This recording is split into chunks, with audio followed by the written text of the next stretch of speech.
Viktor Antonov had spent 6 years mapping rail corridors through a country that didn't appear on any usable map, and he thought he'd stopped being surprised by what the taiga hid.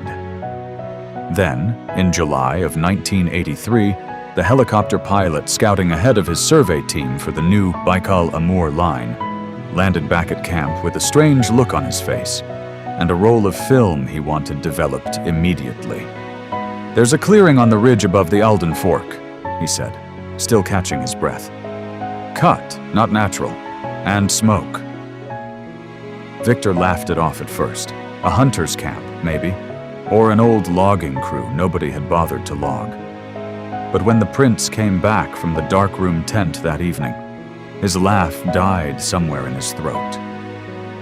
The clearing wasn't a hunter's camp. It was terraced, the way a garden is terraced, on a slope nearly 200 miles from the nearest village marked on any chart he carried. He pulled out his survey maps and checked twice. Nothing.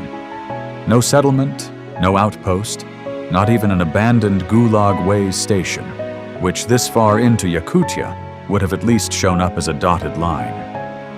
Whoever had cut those terraces had done it without permission, without a register, without existing, as far as the Soviet state was concerned. He thought of his mother's tin box, still half unpacked in his tent, the one he'd taken from the Leningrad apartment after the funeral that spring, full of letters he hadn't had the stomach to read carefully yet. One name kept surfacing in them, a neighbor from his grandfather's village, a man who'd vanished one autumn in 1937 and was never spoken of again except in careful half-sentences. He didn't know why that name came to him now, standing in a damp tent with a stranger's garden in his hands. But it did, and it wouldn't leave. "We're going up," he told Foma, his senior surveyor, the next morning.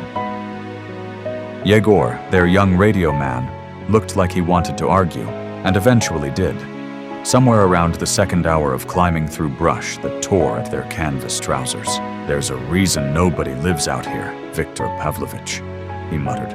"Maybe we should let it stay that way." Viktor didn't answer him. His boots were already soaked through from the moss, and the air had thinned enough that every word cost something. 3 hours in, Foma stopped short and pointed at a larch trunk just off the trail. Someone had carved a crude skull into the bark, and beneath it, a line of charcoal that might have been a warning, might have been nothing. "Could be a snare marker," Foma offered, though he didn't sound convinced. They found the real footpath not long after, narrow, packed hard by years of bare or birch bark-soled feet, winding between root systems too precisely to be accidental. Viktor's pulse climbed with every step of it. Somebody had walked this exact line 1,000 times. Maybe somebody was watching them walk it now. The storage shed came first, half buried into the hillside, its door just a hung hide.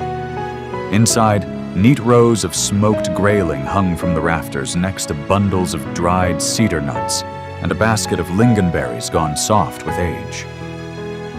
Whoever lived here wasn't starving. They were managing year after year alone. The cabin itself was smaller than the shed, blackened with decades of smoke, sunk so low into the hillside it looked half-grown out of the rock. A window the size of a dinner plate was the only thing that gave it away as something built, rather than something that had simply happened. Viktor knocked. For a long moment, there was nothing. No birds, no wind, just his own heartbeat in his ears. Then the hide over the doorway shifted, and a man stepped out, maybe 35, dark-eyed, beard gone gray at the jaw, holding a hatchet loose in one hand like he'd forgotten he was carrying it. "Who sent you?" the man said. Not a question, a demand. "No one sent us," Viktor said carefully. "We were mapping. We saw smoke." The man studied him for a long time before stepping aside. "My mother is inside. She doesn't see well anymore. Come slowly." Viktor left Foma and Yegor at the tree line and went in alone, ducking under the low frame. The air inside was thick with wood smoke and tallow, and it took his eyes a moment to adjust to the dark before he made out the old woman seated near the hearth. One eye clouded white with cataract, the other tracking him with a sharpness that didn't match her frailty. A second, younger man, maybe 20, stood near the wall with an axe held loosely but ready. It was the wall behind her that stopped Victor cold.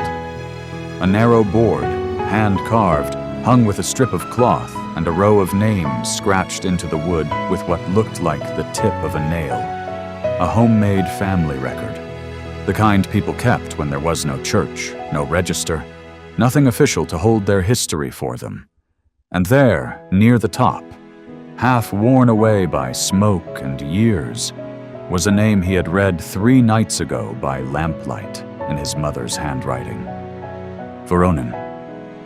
His face went pale before he understood why his own body had reacted that fast. Stepan Voronin, he said quietly. Was that your father? The old woman's good eye narrowed. How does a stranger from the railway know my father's name? Victor sat down slowly on the dirt floor across from her, his hands unsteady in a way they hadn't been on the climb up. He told her what he knew in pieces, that his own grandfather, Pavel Antonov, had been denounced in a village near the Lena in 1937 for grain he never hid, that a neighbor named Stepan had refused under questioning to say a word against him, and that the neighbor had disappeared with his family before the year was out, and nobody left behind had ever learned what became of him. The old woman, Praskovia, she told him her name was, finally sat with that for a long while before she spoke again. My father never told us why we ran, she said. Only that staying would have meant a grave, and that some debts a man pays with his whole life instead of his death. She looked at the carved board like she was seeing it for the first time. He died in the winter of '59. A fall on the ice. The leg never healed properly. I was a girl. Victor felt something crack open in his chest that had nothing to do with the cold. 46 years. His family had carried a half story with a hole in the middle of it, and the missing piece had been living on a mountainside the whole time, growing turnips and smoking fish and waiting for no one in particular. When he went back outside to call Foma and Yegor in, he brought the gifts they'd carried up. Tea, salt, a tin of condensed milk, and a handful of sugar cubes wrapped in paper.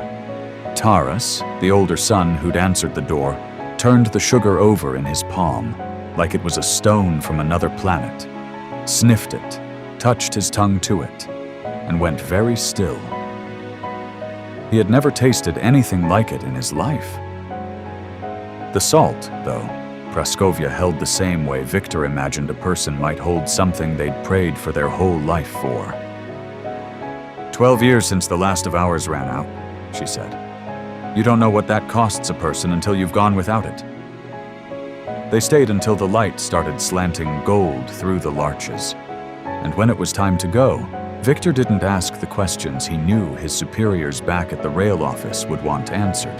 Coordinates, head count, whether the family should be resettled, as the official phrasing always went.